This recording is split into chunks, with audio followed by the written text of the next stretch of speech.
संत समाज, श्रद्धा मूर्ति देवियों तथा धर्म प्रेमी बंधुओं,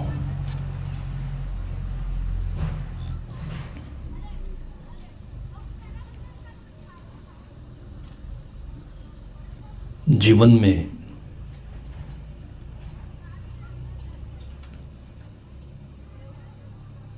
स्वतः स्वाभाविक दुख नहीं होता है।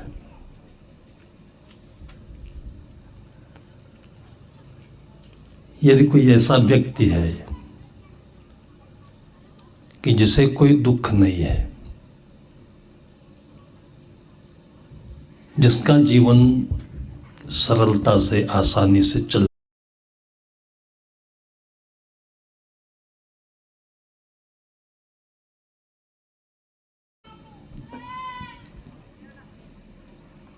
और ऐसा चलता रहे, तो उसे बहुत ज्ञान की जरूरत नहीं है।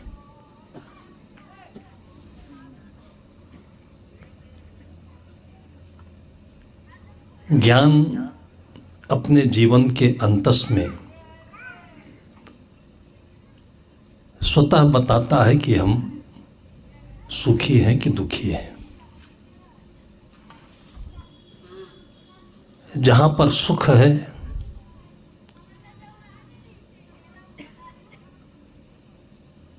उस सुख का परिणाम है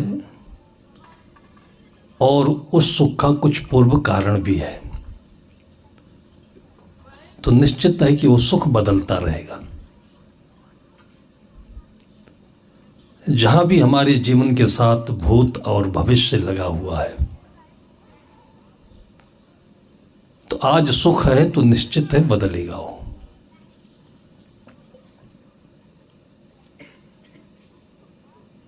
इसलिए सुख की गहराई में भी जाने की आवश्यकता है।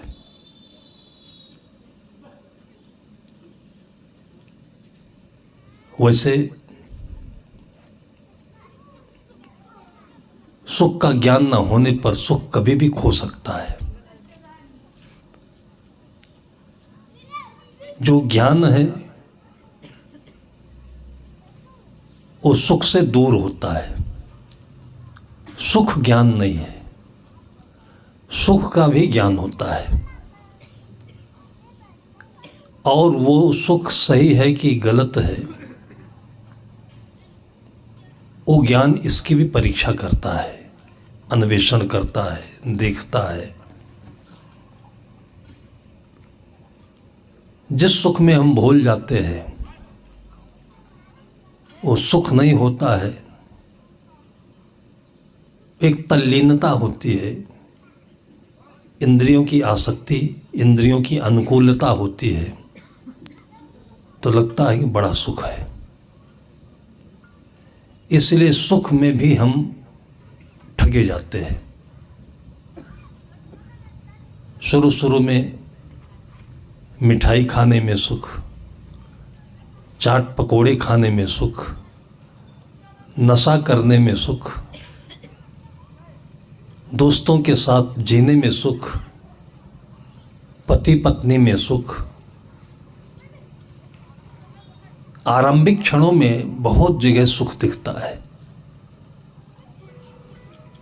लेकिन ये सुख सापेक्ष है।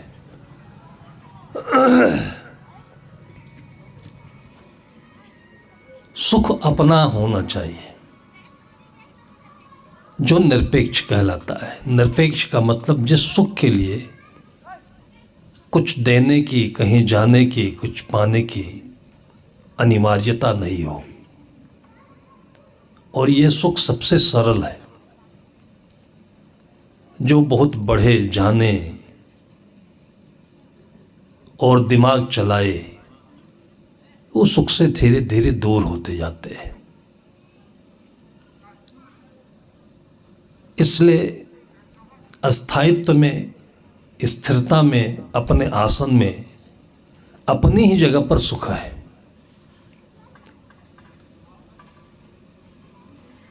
बुद्धि होने के कारण से हम लोग दिमाग बहुत चलाते हैं, और फिर हमारा अपना सुख होता रहता है और दिमागी सुख ढूंढते रहते हैं, फिजूल की बातों में, अर्थ की गहराई में और ज्ञान के ज्ञान में, बाल के खाल में भी हम सुख ढूंढते रहते हैं। और फिर धीरे धीरे धीरे धीरे हम दिमागी उलझन में फंसते जाते हैं और ज्ञानी होकर के भी, जानकार होकर के भी बहुत दुखी रहते हैं, उलझे रहते हैं। उस ज्ञान से सावधान रहना चाहिए। बाल का खाल निकालना ज्ञान नहीं है। कोई कुछ कर रहा है, छुप करके उसको देखना, कोई कुछ बोल रहा है, छुप कर उसको सुनना, दूसरों की जिंदगी में बहुत ताक झांक करना, ये ज्ञान में बाल का खाल निकालना है। ऐसे ही हम लोग धार्मिक ग्रंथों को लेकर बैठते हैं। पहले जमाने में शास्त्रार्थ हुआ करते थे। शास्त्रार्थ का अर्थ होता है शास्त्र में जो निहित अर्थ है उनका चिंतन। लेकिन इसी के नाम पर बड़े बड़े विद्वान, संस्कृत के पंडित और बैठते थे और खूब दिमाग लड़ाते थे। इसका अर्थ ये होगा, उसका अर्थ ये होगा, और उसी में फिर वेदांत, उसी में द्वैतवाद, त्रैतवाद, अद्वैतवाद, ब्रह्मवाद। और उसी प्रकार से आज भी हम लोग ज्ञान में बड़बोलेपन के शिकार होकर के धर्म ग्रंथों के बहुत सारे अर्थ निकालते रहते हैं, माथापच्ची करते रहते हैं। जैसे घर में व्यवहार का झगड़ा, वैसे धर्म ग्रंथों में अर्थों का झगड़ा होता है। ये सुख का वहम है, परमार्थ का वहम है, धार्मिक चर्चाओं का वहम है।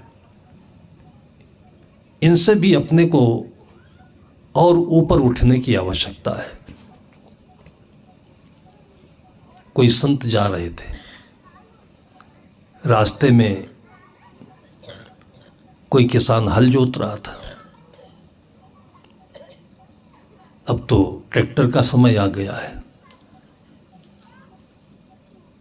पहले लोग बैल को अच्छा खिलाते थे, प्रेम करते थे और उससे काम लेते थे। यह भी एक धर्म था कि मनुष्य का काम पशुओं से चलता था, पशुओं की रक्षा मनुष्यों के साथ में होती थी। लोग प्रकृति के समीप होते थे, उनके जीवन का संतोष और उनके जीवन की पवित्रता, निष्कलुषता, सादा मन, ये सब देख करके मनुष्य को भी आराम मिलता था, आनंद मिलता था। अब उनकी जगह पर हम लोग मोबाइल पा गए हैं। हमेशा नृत्य देखते हैं, गाने सुनते हैं, भजन सुनते हैं और इस प्रकार की बहुत सारी आदतों में ये मन फंस चुका है। इसलिए उसी में अटका रहता है, पड़ा रहता है। कितने एक तो ऐसे कान में लीड लगा करके सड़कों पर, रेलवे लाइनों तक पर चलते हैं। क्या सुनते हैं वो तो वो जाने, लेकिन ये सुनने की आदत हमको बहरा बनाती है, गूंगा भी बनाती है और अपने से बहुत लाखों कोस दूर पहुंचाती है। जो आगे पीछे, दाहिने बाएं आने वाली आवाज को ना सुन सके, वहां ज्ञान नहीं है। कान में लीड लगा करके सुनता और उधर से रेल धड़धड़ा कर आ रही, सीटी दे रही, वो नहीं सुनाई पड़ता है, उसी में कट जाते हैं। गाड़ियों से एक्सीडेंट हो जाता है। गाड़ी चलाते समय भी इसी प्रकार का ज्ञान हम लोग सुना करते हैं। एक समय में केवल एक ज्ञान होता है, उसको ध्यान कहते हैं। जब हम एक में होते हैं तब ध्यान होता है, अनेक में होते हैं तो द्वंद्व होता है, उपद्रव होता है। लेकिन जमाना है, मन की चंचलता है, तो हम लोग हर जमाने में इन्हीं विषयों में लंद फंद में फंसे रहते हैं। पहले मोबाइल नहीं हुआ करता था, कुछ और हो जाते थे, उसमें फंसता था। तो किसान बैल से जुताई कर रहा था। बैल हैं कि कहीं दाएं बाएं हो जाते थे, तो किसान को आदत थी, बैलों को मारता नहीं था, लेकिन बोलने की आदत थी। जो जिसके साथ रहता है वहाँ के प्रभाव में रहता है, तो बैलों वाली आदत, बैलों वाली भाषा बोलता था। डंडा उठाए और मारे नहीं, बस यही कहे तोहरी पलवैया काट देइए। ये अवध क्षेत्र की भाषा है। डंडा उठाए और बैलों के ऊपर गुस्साए, कहे तोहरे पलवैया काटी, मतलब तुम्हारे पालने वालों को काट दूंगा, मैं मार दूंगा। वो यही करता था, जोतता था। संत खड़े हो गए, सुनने लगे और अर्थ करने लगे, मानो बीजक का अर्थ कर रहे हैं, गीता का अर्थ निकाल रहे हैं। इस प्रकार के ज्ञान में भी हम लोग फंसा करते हैं, इसको बाल का खाल निकालना कहते हैं। खड़े हो गए, संत को खड़े देख करके किसान को भी लगा कि हम भी सस्ता लेते हैं, खड़े हो गया वो। उसने कहा महाराज जी क्या बात है। महाराज जी ने कहा कि जो तुम ये बैल को गाली दे रहे हो, ये किसको लगती है गाली? तो किसान ने कहा इसलिए आप खड़े हो गए। तो महाराज जी ने कहा कि तुम बार बार कहते हो तोरी पलवैया काटी, ये गाली किसको लग रही है? तो उसने कहा महाराज हम नहीं जानते किसे लगती है, जो जानता होगा उसी को लगती है गाली। फिर अपने बैल चलाने में लग गया वो। महाराज जी को एक नई वेदना मिली, जो जानता है उसको गाली लगती है। किसने गाली दिया कि नहीं दिया, उसके मन में कोई क्रोध था कि नहीं था, तमाम मुखों से निकली हुई बातों को सुन सुन करके और दिमाग में यही सारे कचड़े अपने हम भरे रहते हैं, उसका अर्थ निकालते रहते हैं। भाई भाई के बीच में, देवरान जिठान के बीच में, मनुष्य समाज के बीच में किसने क्या कहा, और ये सब बहुत अच्छी बातें नहीं है। मन खाली हो, बस उस मन में हम अपने हों। और सदगुरु कबीर साहब ने कितनी सुंदर भाषा में कहा, एक जीने का सुंदर ढंग है, साधु सहज समाधि भली। अब समाधि के अर्थ में, ध्यान के अर्थ में इतने झगड़े हैं, इतने अर्थ निकलते हैं, इतनी कठिन साधनाएं हैं, कितने शिविर चलते हैं, गुफाओं में लोग पहुंच जाते हैं, व्यवस्था देखते हैं। ध्यान और समाधि संतों के नाम पर, संतों के ज्ञान के नाम पर, और प्रकृति में, ब्रह्मांड में सत्य है इसके नाम पर बड़ी दूर दूर की छलांग धार्मिक लोगों ने भी लगाई है और वैज्ञानिक लोगों ने भी लगाई है। दोनों तरफ इसमें भटकाव कम नहीं है, और ये सब मन की शरारत है। भूख लगे तब खा लिया, इतना सरल जीवन है कि दो चार प्रक्रियाओं के भीतर में जीवन अपने आप में आप्तकाम है, तृप्त है, सुखी है। सदगुरु कहते हैं कि सो भूले मन समझ के लाद लदनिया। जो बुद्धि है को लेकर के बढ़े चले जा रहे हो, विद्वान बनने के नाम पर ये याद है, वो याद है, वो भाषा करने के नाम पर प्रमोशन पर प्रमोशन पाते चले जा रहे हो। जब प्रदेश का डीजी बनता है, डीजी मतलब डायरेक्टर जनरल ऑफ पुलिस, वो भी एक पद है, और ये आईपीएस लोग होते हैं। आईपीएस पूरे भारतवर्ष में सबसे ऊंची नौकरी मानी जाती है पुलिस तंत्र की। तो कोई यूपीएससी एग्जाम जब फाइनल करता है तो आईएएस बनता है या आईपीएस बनता है। आईएएस बनता है तो जिले का कलेक्टर बनता है, और आईपीएस बनता है तो पुलिस का कप्तान बनता है। बड़ी गर्मी आती है, बड़ी गहमा गहमी होती है, पूरे जिले के पत्रकार इकट्ठे होते हैं, कलेक्टर बना कलेक्टर बना। है एक आदमी, वही कान वही नाक वही खाना वही जीना वही सोना सब वही है, लेकिन बिना मतलब अपने मन में इतनी बड़ी गर्मी पैदा कर लेना और गर्मी को ढोते रहना, लेकर चलते रहना। अभी आपने सुना होगा ट्रक वालों का हड़ताल था। सरकार की भी अपनी एक व्यवस्था है और मजबूरी है कि ट्रक वाले मार कर निकल जाते थे।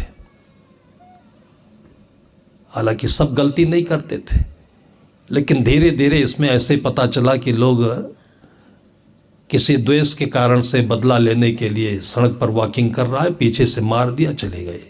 ट्रक वालों को कोई सज़ा मिलती नहीं थी 1-2 साल के अलावा। सरकार ने कठोर कानून बना दिया, 10 साल का कैद और 7 लाख रुपए या कुछ इसके आसपास में उसको जुर्माना। हड़ताल किया ट्रक वालों ने। तो समझना चाहिए, दोनों को एक दूसरे से बातचीत करनी चाहिए। बातचीत करने के लिए दर्द होना चाहिए।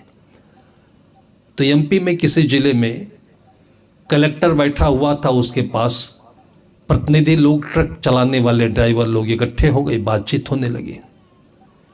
बातचीत में कलेक्टर साहब अपनी गर्मी में आ गए और बोलते बोलते बोल गए कि मैं तेरी औकात बता दूंगा। क्या है तेरी औकात हमसे बात करने की?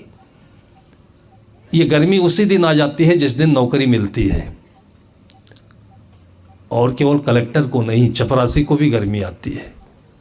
नीचे से लेकर ऊपर तक जब तक शून्य पर व्यक्ति नहीं पहुंचेगा तो गर्मी बराबर बनी रहेगी।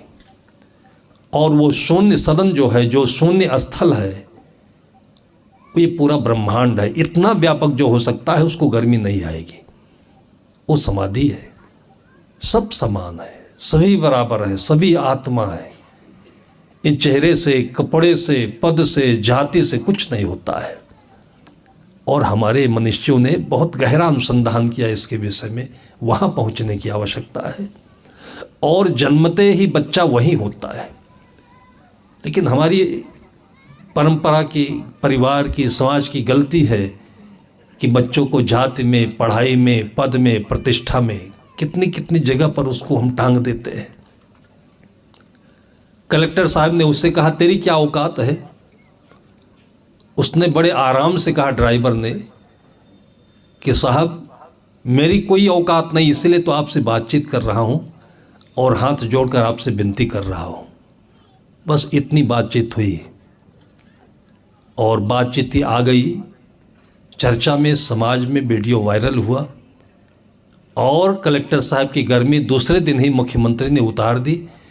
कहा कि आम मानस जो कमाई करके, मेहनत करके, मजदूरी करके हमको खिला रहा है, उसके साथ गलत भाषा में बोलने का अधिकार किसी को नहीं है। कुर्सी पर बैठ गए हम और 2 लाख रुपए, 3 लाख रुपए हम वेतन पा रहे हैं। केवल इतने से को हम बड़ा कैसे समझ लिए? सदगुरु संत कहते हैं कि बड़ा वही को जानिए, करे जीव को काज, और बड़ा कोई नहीं बसे जो मन की राज। जो घमंड में है, जो लोभ लालच में है, जो पक्ष में है और जबरदस्त होकर इस प्रकार से कुछ भी गलत करे, वो बड़ा नहीं कहला सकता है। बड़ा वही को जानिए, करे जीव को काज। जो अपने जीवन का कल्याण करे, वो सबके जीवन को समझता है, समझ लेता है और सबके साथ आत्मवत व्यवहार करता है। उसके लिए वो स्वयं में कलेक्टर नहीं है और दूसरा उसके लिए कोई चपरासी नहीं है। एक अपनी अपनी जगह का काम है बस। उसके लिए पिता बड़ा नहीं होता है, बच्चा छोटा नहीं होता है। उसके लिए पत्नी छोटी नहीं होती है, पति बड़ा नहीं होता है। और ऐसे ही हमारे संत महापुरुषों ने जहाँ तक अपनी निगाह दौड़ाई है, अन्वेषण किया है, उसकी अंतिम पहुँच हुई है आत्मा में, अंतर के स्वरूप में। जिसे कहा जाता है कि सबके भीतर में आत्मा है, सब समान है, क्योंकि सबका दुख सुख बराबर है, सबकी नींद बराबर है, सबकी भूख बराबर है। 2 रोटी खाना है, उससे ज़्यादा बीमारी बनाना है। पैसे का मतलब केवल व्यवहार में हो सकता है, वो भी सद्बुद्धि हो तो, और नहीं तो पैसा व्यवहार भी बिगाड़ देता है। जो कुछ भी हमारे साथ ज़्यादा है, बुद्धि ज़्यादा हो तो, पैसा ज़्यादा हो तो, मकान ज़्यादा हो, ज़मीन ज़्यादा हो, उसको संभालने की अगर सद्बुद्धि नहीं है तो वैसे ही है कि जैसे सिर पर हम बहुत बड़ा एक बैग रखे हुए हैं, उस बैग में हीरा मोती पन्ना पोखरा सोना चांदी सब रखा हुआ है,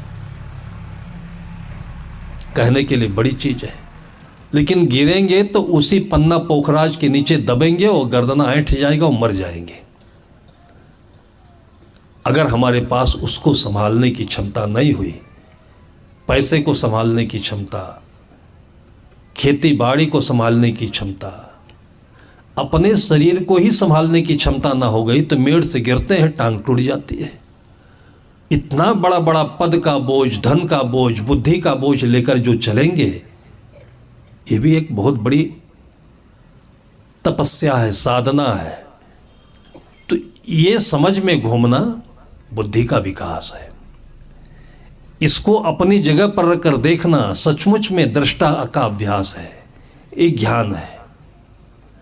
और बाकी जहाँ पर हम इस ज्ञान से पहुँच जाते हैं वो चक्रव्यूह है। आप लोगों ने देखा होगा कि अभिमन्यु चक्रव्यूह में मारा गया, और मारा कहाँ गया? 7वें द्वार पर मारा गया। हम लोग बहुत होशियार बनते हैं ना, जो लोग ज़्यादा पैसा नहीं कमा पाते हैं, तो ऐसी बात नहीं है कि उनके पास पैसा नहीं है तो अच्छी ज़िंदगी नहीं है। रिक्शा चलाने वालों को, खेत में मजदूरी करने वालों को, और भी ऐसे ज़मीन पर जीने वालों को देखा गया है कि बड़े प्रेम की ज़िंदगी जीते हैं। बस आज के समाज की अज्ञानता है या नाकामी है कि ऐसे लोगों पर हम टीवी पर नहीं ला पाते। जिस बेटे ने, जिस बहू ने अपने सासू की सेवा की, अपने पिता की सेवा की और ज़िंदगी अच्छे से निभाया, इसको भी हम टीवी स्क्रीन पर लाते, मोबाइल पर लाते। जैसे हम आजकल देखते हैं कि इतने रेप हो रहे हैं, रोज़ समाचार है रेप हो रहे हैं। कोई अच्छे काम नहीं हो रहे क्या?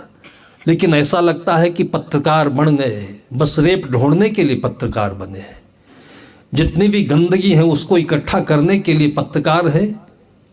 किनको भंगी कहा जाए, फिर जात सूचक शब्द हो जाएगा। ये कचरा इकट्ठे करने वाले जानवर हैं।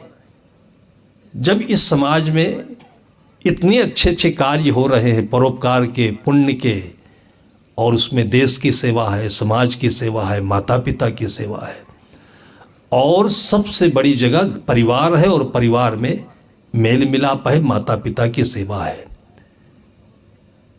कोई जमाना था बुद्धिमानों का कि श्रवण कुमार जैसे व्यक्तित्व को हमारे समाज के सामने रखा, आज तक वो जिंदा है।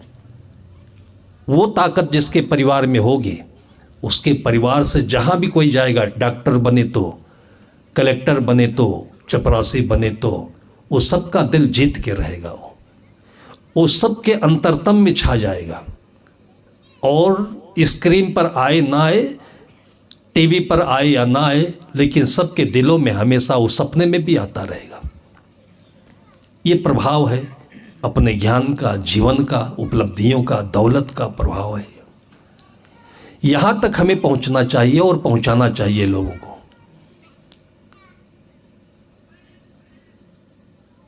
हम लोग सीतापुर में थे, एक भक्त गांव रसूलपुर है, और सदगुरु विशाल देव के पुराने भक्त हैं।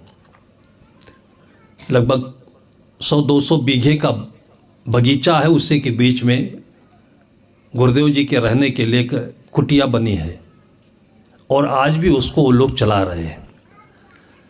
तो वहाँ पर हम लोगों का प्रवास था। पास में सीतापुर जिला पड़ता है और वहाँ से नज़दीक ही पड़ता है हरिद्वार। कुंभ मेले का समय था। तो पास में एक गांव है, उस गांव में हलचल हुआ, कुंभ मेला जाना है, चलो मेला जाना है। जैसे मड़ई मेला होता है तो गांव में बच्चों में हलचल हो जाता है, तो बड़े लोग उनको लेकर मेला जाते हैं। तो नौजवान लोगों को एक तरंग था कि गंगा स्नान करेंगे और कुंभ मेला देखेंगे। तो 10-15 लोगों ने अपनी टीम बनाई। तो उसी में से किसी ने अपने मित्र से कहा कि हम लोग ऐसा निश्चय किए हैं, प्लानिंग बनाए हैं, तुम भी चलोगे क्या कुंभ मेला? उसकी माँ मोतियाबिंद का ऑपरेशन कराई थी, मोटा मोटा चश्मा पहले ज़माने में लगता था, और वही भोजन बनाती थी। जब ऑपरेशन हुआ तब से वो भोजन बनाने लगा, अपनी माँ को चूल्हे पर नहीं बैठने देता था। उससे लोगों ने कहा कुंभ मेला चलोगे? उसने कहा विचार करके बताऊंगा। मन में सोचा कि मैं माँ की सेवा में हूँ, रोटी बना कर देता हूँ, मैं स्नान करने जाऊंगा वहाँ पुण्य मिलेगा, कि मैं चला जाऊंगा तो मेरी माँ मोटे चश्मे से रोटी देखेगी, फिर हाथ जलेगी तो पाप मिलेगा हमें। इन दोनों को उसने तौला तो लगा कि माँ की सेवा करो तो यही कुंभ होगा। उसने अपने साथी से मना कर दिया कि मैं जाने की स्थिति में नहीं हूँ, आप लोग जाइए। लोग चले गए, पैसा था, सुविधा थी, लोग चले गए। लेकिन जब उसकी माँ ने सुना कि मेरा बेटा मेरी वजह से कुंभ मेला नहीं स्नान कर सका, धार्मिकता थी कि वहाँ जाने से पुण्य मिलता है, 12 वर्ष में एक बार कुंभ मेला आता है, तो फिर दूसरे दिन से वो अनुग्रह करने लगी, आग्रह करने लगी कि बेटा तू जा, मेरी चिंता मत कर, पड़ोसन मेरा खाने पीने का ख्याल रखती है। कई बार जब उसने कहा तो बेटे को लगा कि मेरी माँ की इच्छा है तो क्यों न करें ऐसा कि हम अपनी माँ को भी लेकर चलें। और उसके बाद पैसे की ज़्यादा व्यवस्था थी नहीं, बहुत मजबूत इंसान नहीं था वो। फिर उसने वो बहंगी बनाई, जैसे अपने छत्तीसगढ़ में पहले लोग पानी ढोते थे, अब तो पानी की व्यवस्था प्रत्येक घरों में हो गई है। नहीं तो दूर से लोग उस बांस के डंडे में आगे भी घड़ा पीछे भी घड़ा रख लेते थे। ध्यान रखिए कि वो लड़का जिसने कभी पौराणिक कथाएं नहीं सुनी थी, पढ़ा लिखा भी ज़्यादा नहीं था, लेकिन सबके भीतर में युग जन्म लेता है, ज्ञान स्वतः स्फूर्त आता है, वैसे ही उसके अंदर में श्रवण कुमार जन्म लेने लगा। उसने कोई नकल नहीं की कि हमको ऐसे करना है, लेकिन वो वही बांस की लट्ठी बनाया, पीछे खाने पीने का सामान रखने की व्यवस्था की, आगे अपनी माँ को बैठाने की व्यवस्था की। और कपड़े ज़्यादा नहीं थे और उस समय ज़्यादा ठंडी भी नहीं होती है, तो एक धोती लपेट लिया और नंगे पैर फिर अपने घर से अपनी माँ को लेकर के निकला है वो। 15-20 लोग गांव से टीम लेकर के निकले तो कुछ नहीं हुआ, लेकिन जब अकेले अपनी माँ को लेकर के वो निकला है तो पूरे गांव के श्रद्धा के साथ लोग थाली में फूल और आरती लेकर के, प्रसाद लेकर के उसकी पूजा के लिए, उसको विदाई देने के लिए निकले हैं। तो ऐसा लगा कि कुंभ मेला तो अब यहीं से शुरू हो रहा है। फिर कितने लोग उसके साथी भी बन गए, फिर तो एक हुजूम बन गया, एक लाइन बन गई। फिर दूसरे गांव में जाता, वहाँ भी लोग उसकी आरती करते। तीसरे चौथे गांव में, जब सीतापुर जो डिस्ट्रिक्ट प्लेस होता है, तीसरे चौथे दिन से ही फिर पत्रकार लोग जान गए।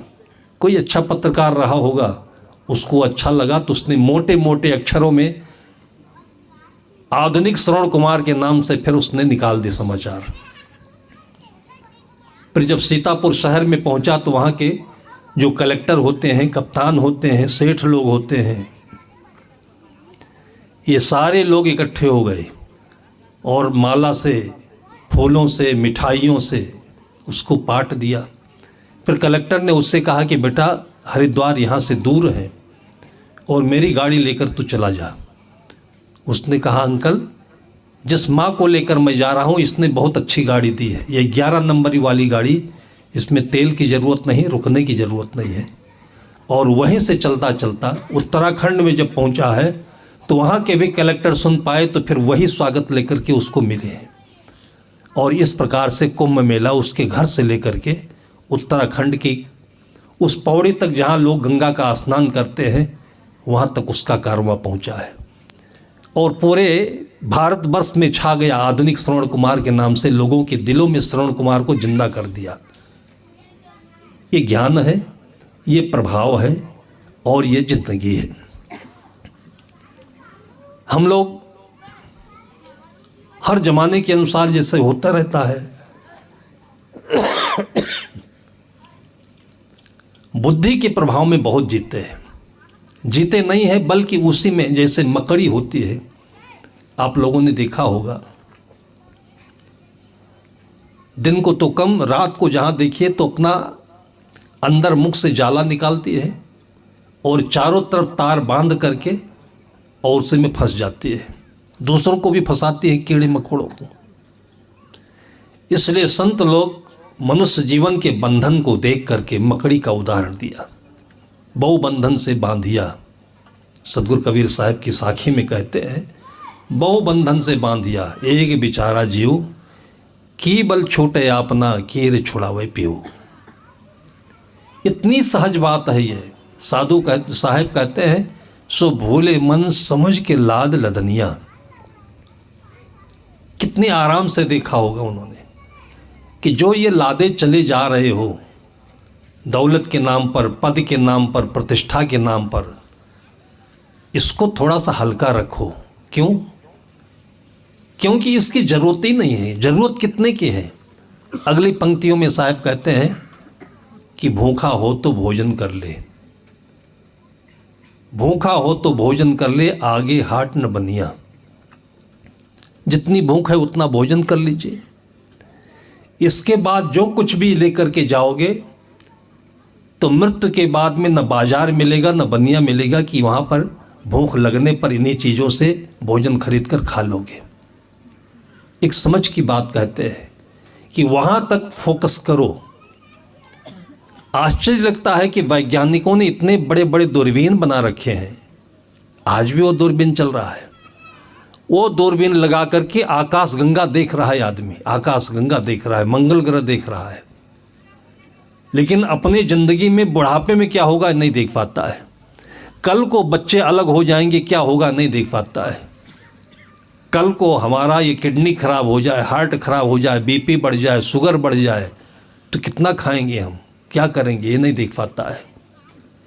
और ये दूरबीन संत महापुरुष इतने छोटे से शब्दों में देते हैं कि भूखा हो तो भोजन कर ले, आगे हाट न बनिया, प्यासा हो तो पानी पी ले, आगे देश निपनिया, कहें कबीर सुनो वही साधु, काल के हाथ कमनिया। बस 3 अर्धालियाँ हैं, 3 चौपाइयाँ हैं। आराम से जी लो। आराम से जीने के लिए संत लोग उदाहरण देते हैं। सदगुरु विशाल देव बंधिया बाग में अकेले बैठते थे।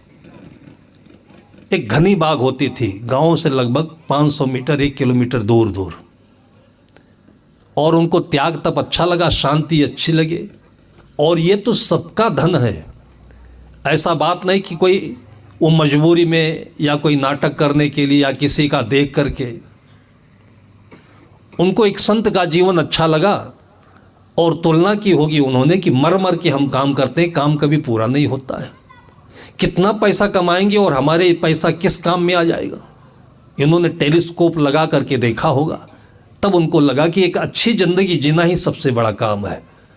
और 18-20 साल की उम्र में घर छोड़ करके, और कहीं मठ नहीं मिला, किसी के पीछे नहीं गए, कोई संत समाज में ही था, बस वही बंधिया बाग जो कि एक घनी बाग थी, उसी पेड़ के नीचे बैठते थे। पास में तालाब और कुआं था, कभी कुएं में स्नान करते थे, कभी तालाब का पानी पी लेते थे, और कभी कभी कोई कुछ दे तो खाते थे, नहीं तो पत्तियों का रस पी लेते थे। जामुन है, नीम है। और ये बहुत पहले के उपन्यास जैसे कहानी नहीं है, ये तो हम लोगों के गुरुजनों ने हमको अपनी आँखों से देखी बातें बताई है। और करते करते जैसे हम लोगों को वहम होता है कि हम ईमानदारी से जिएंगे तो, संतों की सेवा में रहेंगे तो, सत्संग करेंगे तो फिसड्डी रह जाएंगे, अमीर नहीं बन पाएंगे, धंधा नहीं चलेगा। अरे सब चलेगा, बिरला का चल नहीं रहा है। बिरला का जन्म जहाँ पर हुआ है उसको पिलानी कहते हैं। राजस्थान में जाइए आप, उस रेगिस्तान में कि जहाँ पर एक घास का तिनका भी नहीं जमता है, वहाँ उनका जन्म हुआ था। उनके घर में कभी संत आए होंगे तो घर में खाने के लिए आटा नहीं था कि रोटी बनाकर खिला सके, तो चुपके से लोटा गिर में रख करके दूसरे घर से आटा लाते और संत को खिलाते थे। उन्हीं में से किसी संत ने फटकार लगा दी, सिर पर हाथ रख दिया और घर छोड़ करके चले। और उसके बाद फिर धीरे धीरे कितने स्टेप, कितने संघर्ष करते करते आज बिरला के रूप में मशहूर हैं। और उनकी धर्मशालाएं, उनके बनाए मंदिर, उनके बनाए जो अच्छे कार्य हैं उनको जीवंत बनाए रखे हुए हैं। ऐसी बात नहीं है। आपके आगे बढ़ने का सबसे अच्छा रास्ता है शून्यता। जिनकी राइटिंग अच्छी नहीं बनती है, शायद किसी भी क्लास में शिक्षक लोग ये बात बताते नहीं हैं, लेकिन मैंने जो ध्यान दिया है, क्योंकि मैंने राइटिंग अच्छी बनाने के लिए बहुत मेहनत की है। हमारे घर पर नेपाल के एक साहब आया करते थे, उनकी चिट्ठी आती थी, कहीं वो चिट्ठी मिल गई। और उस समय मैं ग्रेजुएशन कर रहा था, ये सन 1970-80 के बीच की बात है। इतने सुंदर लगे वो अक्षर, जैसे किसी का आजकल ग्रेनाइट लगा हुआ, टाइल लगा हुआ अच्छा मकान दिखता है, तो मुझे उससे ज़्यादा अच्छा वो अक्षर दिखने लगे। फिर रोज़ाना ऐसे तो छोटे बच्चे डिक्टेशन लिखते हैं, नकल लिखते हैं, लेकिन मैं बैठ करके 1 घंटे उनके उस पत्र में लिखे लिखे एक एक अक्षरों को मैं अपने कॉपी में उतारता था। ये भी शौक था। तो ये अक्षर अच्छे कैसे बनते हैं, तो जो मैंने पाया वो 2 चीज़ें हैं। वैसे अच्छे लिखावट के 3 लक्षण बताए जाते हैं जो हमारे गुरुजनों ने, पहले इतनी बारीकी से चर्चा होती थी, इससे जीवन के स्वरूप में भी प्रभाव पड़ता था। अक्षर सुंदर बने तो जीवन भी सुंदर बने। आप घर की रोटी अच्छी बनाते हैं तो आपकी ज़िंदगी भी अच्छी बनेगी। जिस भी जगह पर आप हैं, ऐसी बात नहीं है कि कोई सोनिया गांधी बने, इंदिरा गांधी बने, नरेंद्र मोदी बने तभी अच्छा काम हाईलाइट में आए। जिसको नरेंद्र मोदी कहते हैं ये भी भोजन अच्छा बनाते हैं, जिसको अटल बिहारी वाजपेयी कहते हैं वो भी बहुत सुंदर भोजन बनाते थे। तो जो महिला घर में, किचन में तन्मयता के साथ में अच्छे अच्छे व्यंजन पकाती है, उसके अंदर में भी मोदी की सारी योग्यताएं हैं। और उसको चलाना पड़े तो मोदी से अच्छा भी वो देश चला सकती है। लेकिन कोई वहाँ पहुँचने की ज़रूरत नहीं है, क्योंकि जो मोदी को मिलना चाहिए आनंद, वो उसको अपने घर में मिल रहा है। इसलिए मोदी की उसकी तुलना करके ऐसा न तौले कि वो प्रधानमंत्री बन गया है और वो घर में रह गई है। हरियाणा में मोदी जी की कोई रैली थी, तो प्रधानमंत्री की हैसियत से आए, बड़ी भीड़ लगी। और किसी समय में हरियाणा में मोदी प्रदेश के प्रचारक बनकर के आया करते थे। तब कोई नहीं जानता था, जैसे आप चलते हैं वैसे वो भी चलते घूमते रहे, जहाँ भोजन मिल गया खा लिया। तो जो बीजेपी का या आरएसएस का कार्यालय होता था, उसमें 1-2 लोगों के रहने की जगह और खाने की व्यवस्था होती थी। तो कोई ऐसा व्यक्ति, कोई 28-30 की उम्र का रहा होगा, वो भोजन बनाने में ड्यूटी लगी थी, वो बनाता था। लेकिन इतना संतोषी व्यक्तित्व था कि ज़्यादा बातें नहीं करना, अपना काम करना, लोगों को भोजन खिलाना, बस इतना काम था उसका। मोदी जी भी रहे होंगे वहाँ 2-4 दिन, 1 हफ्ता। उसकी छाप, उसके अपने कामों में तन्मयता, उसका संतोषी स्वभाव, उसके अंदर की ये शालीनता, ये सब मोदी के भीतर में बात बस गई थी। मोदी को उस समय नहीं पता था कि मैं प्रधानमंत्री बनूंगा, लेकिन जब बरसों के बाद में उसी जगह पर मोदी की रैली हुई, सब लोग उससे मिलने गए, मोदी से। बड़े बड़े नेता गए, अपना पर्सनालिटी लेकर के, कपड़े लेकर के, पैसा लेकर के, माला लेकर के, सब अपने को दिखाने के लिए रैली हो गई। तो मोदी को याद आया कि जो मुझे इतनी नज़दीक से जानता है, मेरे मित्र जैसे था, वो नहीं आया। जो हमें नहीं जानते हैं वो मोटे मोटे माले लेकर के आए हुए हैं, केवल बनावटी पाखंड दिखाने के लिए।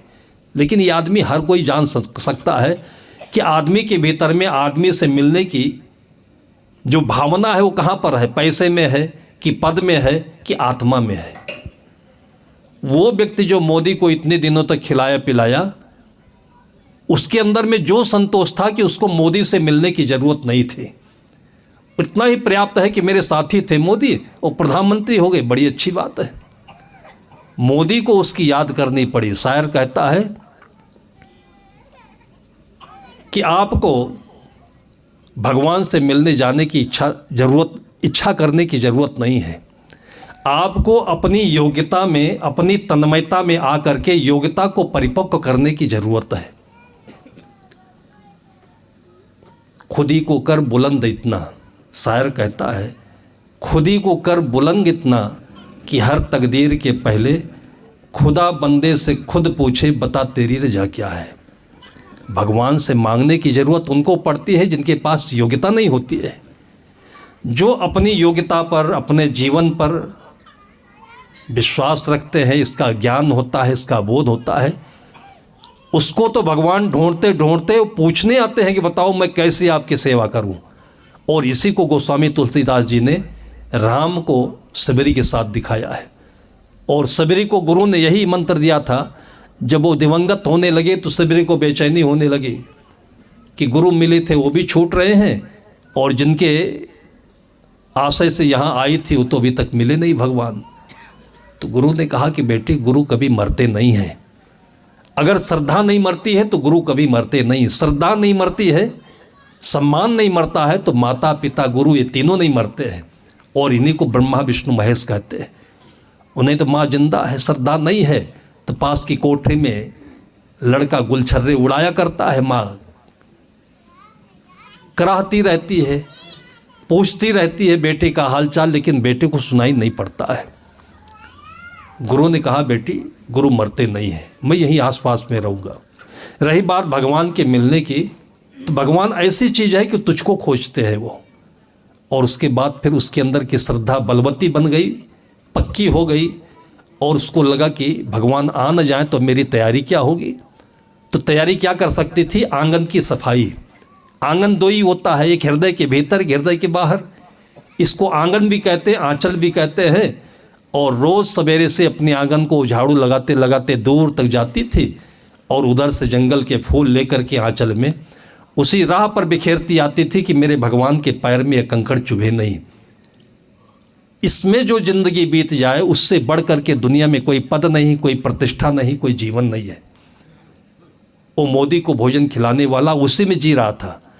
मोदी उसको याद किए, और उस समय अभी भी मनोहर लाल खट्टर जी वहाँ के मुख्यमंत्री हैं, धीरे से कान में पूछा कि वो लड़का नहीं दिख रहा है।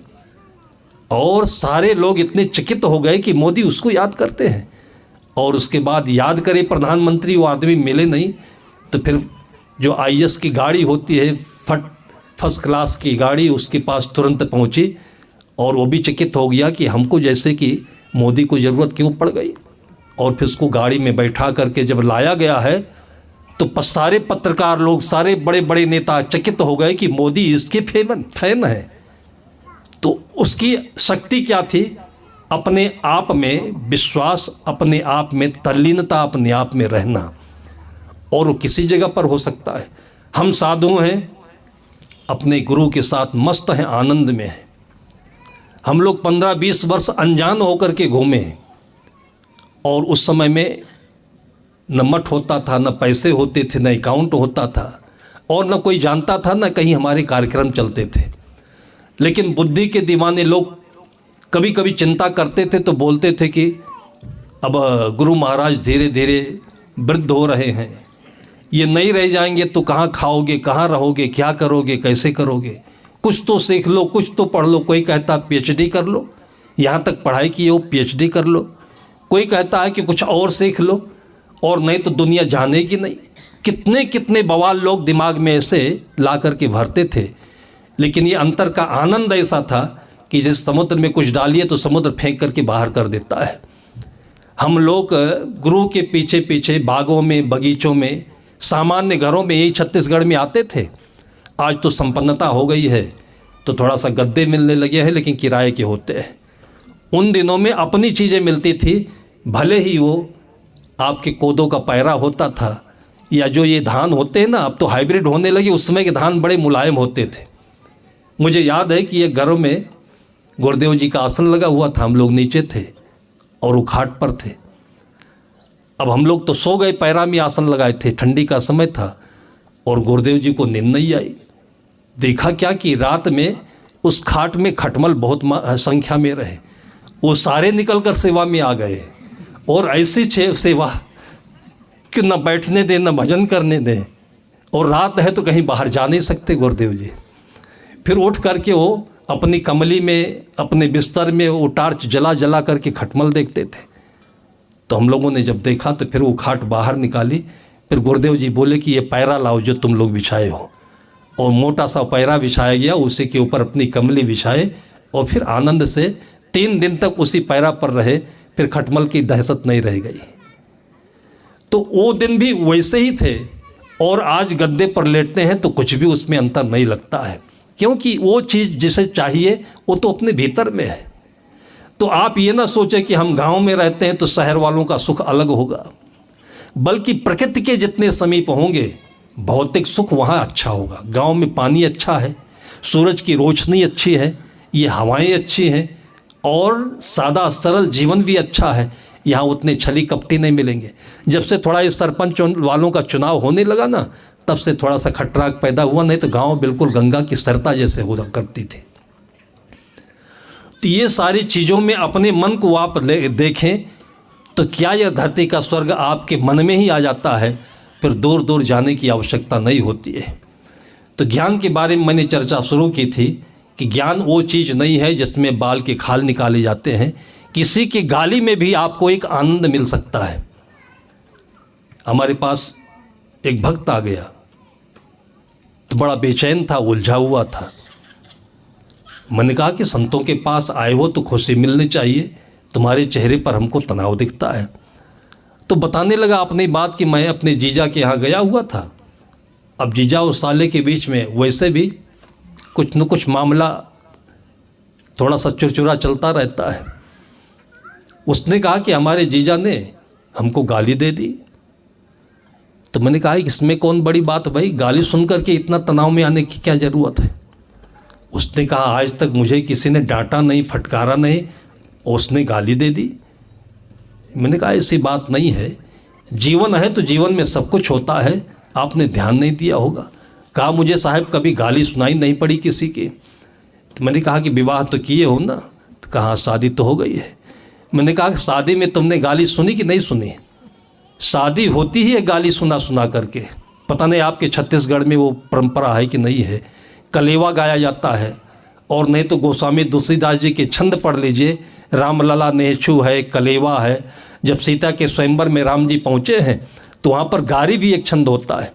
वो गा गा करके मंडप के नीचे वर और वधू को सारे कार्यक्रम की सूचना दी जाती है और उसका संस्कार संपन्न कराया जाता है।